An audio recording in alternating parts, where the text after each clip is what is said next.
మీకు పోతురాజెవరో తెలుసా? ఆయన ఎలా జన్మించారో తెలుసా? చాలామందికి తెలియని ఒక అద్భుతమైన పురాణ రహస్యం ఇప్పుడీ వీడియోలో తెలుసుకుందాం.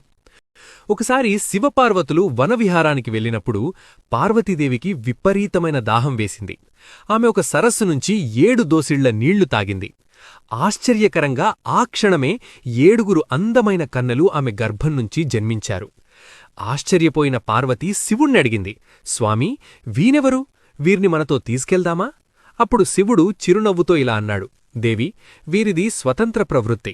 వీరిని మనం ఇక్కడే ప్రకృతిలోనే వదిలివేద్దాం.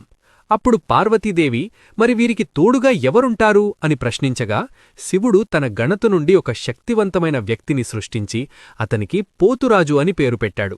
అప్పట్నుంచి పోతురాజే ఆ 7 కన్నెలకు అండగా నిలిచాడు. ఆ 7 కన్నెలే పెరవాణి, శివవాణి, కొండవాణి, ముద్దరాలు, చిక్కులమ్మ, కామవల్లి మరియు శిరవాణి. ఈ పేర్లనే మనం నేడు ఎల్లమ్మ, పోచమ్మ, బంగారమ్మ, పెద్దమ్మ అంటూ ఎన్నో రూపాల్లో పిలుస్తున్నాం. కాలక్రమేణా మొత్తం 101 గ్రామదేవతలకు ఏకైక సోదరుడిగా, రక్షకుడిగా ఈ పోతురాజు నిలుస్తున్నాడు.